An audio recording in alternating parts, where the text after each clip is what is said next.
Bonjour et bienvenue dans cette série de vidéos qui va principalement parler des disciplines dans Vampire la Mascarade et plus précisément des disciplines dans Vampire the Eternal Struggle.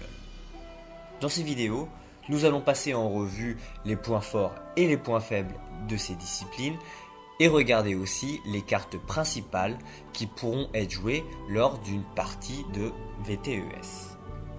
Ainsi, vous allez plus facilement voir, analyser et repérer très vite les forces et les faiblesses des vampires que vous allez affronter sur la table. Bien entendu, cette introduction sera commune à toutes les vidéos, donc à la prochaine vidéo, vous allez pouvoir la passer. Bonjour et bienvenue dans la première vidéo de cette longue série qui va parler des disciplines dans Vampire la Mascarade.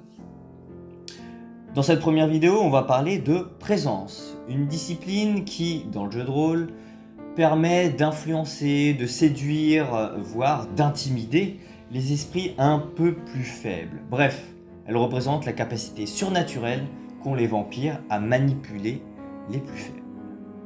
Les différents clans pouvant manipuler facilement cette discipline sont les toréadors, le clan des toréadors. Évidemment, ils sont très charmeurs et ce sont des artistes, donc c'est évident. Il y a bien sûr les superbes ventrus, qui eux s'en servent principalement pour tout ce qui est politique, bien sûr. Et il y a aussi les broujas, qui eux s'en servent plus pour intimider leur adversaire. Donc il y a aussi chez le clan des anarques, récemment les anarques, le sacerdoce. Et aussi les Ravnos, mais dans le jeu de cartes, ils s'en servent avec des cartes qu'on dit combo. Donc ils peuvent utiliser les cartes principales qu'on va voir avec présence, mais ils ont des cartes un petit peu spéciales, rien que pour eux. La discipline présence est une discipline, mine de rien, assez polyvalente. Elle fait beaucoup de choses. Elle excelle principalement dans la morsure. Clairement, c'est une discipline qui peut être très agressive en termes de morsure. Et surtout, c'est la seule discipline du jeu qui permet d'aider lors des votes. C'est d'ailleurs là où elle est la plus forte. Vraiment, elle excelle là-dessus. Si vous jouez vote et que vous jouez présence, vous avez un certain avantage pour ceux qui jouent vote sans présence. En termes de combat, elle est plutôt défensive. Voilà, vous allez voir, c'est un combat clairement défensif. Le seul défaut un petit peu de la discipline, c'est que une présence n'a rien pour interagir et pour donner de l'interception.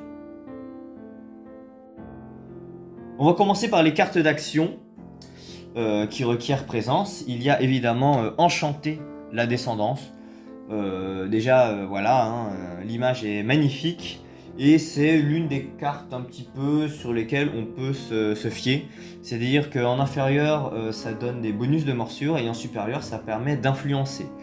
Elle a un homologue en domination qui fait un peu la même chose, en mieux, mais qui coûte du sang.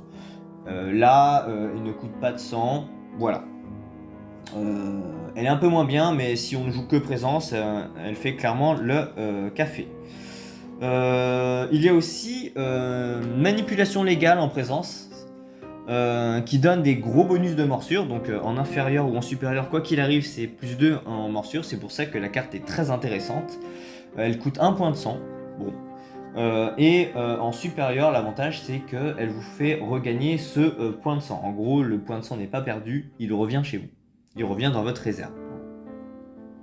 Il y a aussi évidemment Entrancement, une autre carte d'action, l'une des cartes d'action de présence qui a un effet que d'autres disciplines ne font pas, c'est-à-dire voler un allié. Bien sûr, en inférieur, ça reste un bonus de morsure, donc si jamais vous ne voyez aucun allié sur la table, vous pouvez transformer cette carte en bonus de morsure, c'est jamais perdu. Mais si vous voyez un allié sur la table, vous pouvez le voler à indiscrétion. Et très souvent, un allié volé, c'est une ressource de perdu pour l'adversaire et une ressource de gagné pour vous. c'est extrêmement puissant. L'une des dernières actions de présence principale, on va dire, on la voit un peu plus rarement, mais c'est Esprit éthéré, Mind Numb. Une carte, je vais pas dire technique, mais qui a des possibilités vraiment, que ce soit défensive ou offensive. Vous désignez un vampire redressé, surtout. Il faut absolument qu'il soit redressé. Et vous l'inclinez, et en plus de ça, il ne se redressera pas durant la phase de redressement de son contrôleur. Il y a un nouveau terme d'ailleurs là-dessus qui est apparu récemment, il y a quelques semaines, c'est le terme stun. Bon, retenez ça, mais ça fait le même effet. C'est-à-dire que le vampire ne se redresse pas pendant sa phase de redressement. Donc voilà pour les cartes d'action. Comme vous avez pu le voir, c'est principalement des cartes de morsure avec une carte un petit peu tech. Maintenant on va parler des actions modifieurs. Vous allez voir la meilleure des cartes, hein, si vous jouez présence, c'est Envoûtement des électeurs. Si vous jouez présence et vote, bien évidemment. Voilà, hein, la carte permet de recharger un vampire en sang et aussi de vous nourrir en réserve. Il y a très peu de cartes, hein, clairement, qui font ça, qui donnent du sang et de la réserve en même temps. C'est tout simplement démentiel. Et évidemment, il y a Discours ensorcelant qui donne des voix pendant les votes. 2 voix ou 4 voix, une carte qui est gratuite, c'est énorme. Vraiment, et évidemment, ces 2 cartes combinées permettent facilement de redonner tout le sang sur un vampire et aussi de se regonfler en termes de réserve, de points de réserve. Une autre carte que j'affectionne particulièrement, c'est Perfect Paragon, Paragon de la perfection. Ça fait un peu la même chose que Discours ensorcelant, sauf que ça coûte 1 de sang, et ça ne donne en inférieur 3 voix. Discours ensorcelant donne 2 voix en inférieur, Perfect Paragon coûte 1 de sang et donne 3 voix. L'avantage aussi de Perfect Paragon par rapport à Discours ensorcelant, c'est que en supérieur, ça donne moins 1 d'interception aux vampires plus jeunes. C'est l'un des rares, c'est d'ailleurs le seul moyen, si vous ne jouez que présence, bien sûr, qui vous permet de vous aider à passer vos actions. Donc voilà, hein, si vous avez un vampire assez vieux et que vous faites bloquer par un plus jeune, vous pouvez faire comme si vous avez indiscrétion. Mais c'est pas réellement indiscrétion, c'est les plus jeunes qui ont moins 1 d'interception. Ah oui, les plus jeunes et aussi les alliés. Et ça devient plutôt intéressant. Ce qu'il faut savoir, mine de rien, avec cette carte, ça c'est très très important, c'est que, comme je vous l'ai dit, c'est pas réellement de la discrétion, mais l'avantage c'est que vous pouvez le jouer, si vous avez en supérieur bien sûr, le jouer à n'importe quel moment, même si vous ne vous faites pas bloquer. C'est-à-dire que, étant donné que ce n'est pas de la discrétion, vous pouvez le jouer et donner moins 1 d'interception à tout le monde. Bien sûr, hein, si vous combinez les 3 cartes, hein, là vous avez plus 7 voix et faire un envoûtement des électeurs. Autant vous dire que le vampire il est refait et votre réserve aussi. La dernière carte d'action modifieur, c'est Exaltation. Cette fois-ci, c'est pas une carte de modifieur pour les votes, mais c'est bel et bien des bonus de morsure. Plus 1 morsure, plus 2 de morsure en supérieur. Très fort, moins fort que domination, mais ça reste jouable. Le gros avantage, c'est que si vous jouez Toréador, il y a un gros bonus là-dessus, c'est ça passe de plus 2 en inférieur et plus 3 en supérieur. Bref, vous êtes au même niveau que domination, la meilleure discipline pour les morsures. Mais comme vous avez pu le voir, présence n'est clairement pas en reste.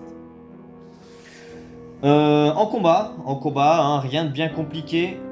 La meilleure des cartes de présence en combat, c'est Majesté. Tout simplement une carte de frappe qui fait fin de combat, que ce soit longue distance, courte portée. Voilà, carte fin de combat, vous mettez fin au combat, et en plus de ça, vous pouvez en supérieur vous redresser. Ça veut dire que c'est plutôt clair, vous êtes parti en morsure, vous vous êtes fait bloquer, vous faites majesté, vous vous redressez, et vous pouvez partir en vote. Comme vous avez vu, présence c'est quand même assez autosuffisant, et une discipline vraiment qui fait quand même beaucoup de choses, donc c'est très agréable de jouer cette discipline. Il y a une dernière carte, qui est une carte combo, que l'on associe avec célérité. C'est Scalpel Tongue, langue acérée. Ça coûte 1 de sang. Et c'est une carte combo donc en présence et en célérité, mais aussi combo dans son utilisation. C'est-à-dire que c'est un action modifieur et aussi une réaction. Vous pouvez jouer cette carte pendant que vous êtes actif et aussi pendant qu'un autre joueur est actif. Ça veut dire, qu'est-ce que fait cette carte? C'est simple, ça ne se joue que pendant la phase politique. En inférieur, si vous avez les 2 disciplines en inférieur, ça vous permet de forcer un vampire à s'abstenir et en plus de l'incliner. En gros, c'est super fort. Si jamais vous faites un vote et qu'un vampire redressé vote contre vous, vous pouvez le forcer à s'abstenir, dire non, toi tu votes pas, et en plus tu t'inclines. C'est-à-dire que j'ai le champ libre pour mes futures morsures. Voilà. Même chose, si un autre joueur est actif, il appelle un vote, il a un vampire redressé à côté qui vote évidemment pour que son vote passe. Vous faites non, langue acérée, ton autre vampire il va s'incliner et en plus du coup il ne pourra pas agir pendant son tour. Vraiment c'est super fort. En supérieur c'est gadget, bon, évidemment si vous pouvez le faire tant mieux. Vous faites perdre 1 point de sang en plus au vampire ciblé. Par rapport aux 2 autres effets démentiels de l'inférieur, le supérieur se prend, mais est anecdotique. Ce que je peux vous dire, c'est que si jamais vous voyez des personnes voter maintenant, faites attention à cette carte qui est extrêmement puissante. Si jamais vous voyez des vampires qui commencent à avoir présence et célérité et que le joueur semble jouer des votes, faites attention, n'exprimez pas vos voix n'importe comment. Essayez de savoir déjà à l'avance, de compter les voix et de savoir à l'avance si c'est utile ou pas que vous votez pour. Si vous êtes déjà incliné, votez pour, il n'y a pas de souci. Vous ne pouvez pas réellement vous faire incliner. Mais si vous êtes redressé, faites attention. Faites très attention quand vous faites ça. C'est pour ça que moi personnellement, quand j'appelle un vote et qu'il y a des possibilités de langue acérée en face, je dis que mon vampire qui fait l'action de vote va s'exprimer et c'est tout. Et j'attends de voir comment les autres joueurs se placent sur mon vote. Bien sûr, ça aide énormément. Plus les gens s'abstiennent, plus le voteur qui a la possibilité de jouer Scalpel Tongue a évidemment l'avantage, puisque les autres vont s'abstenir par peur de langue acérée.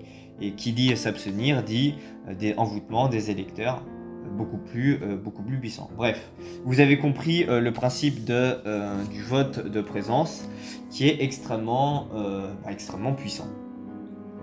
Donc voilà, en conclusion, présence, c'est une discipline qui fait un peu tout, pas très agressif en combat, vraiment comme on a dit, c'est pas là où elle excelle, et aucune carte de réaction digne de ce nom, à part justement langue acérée.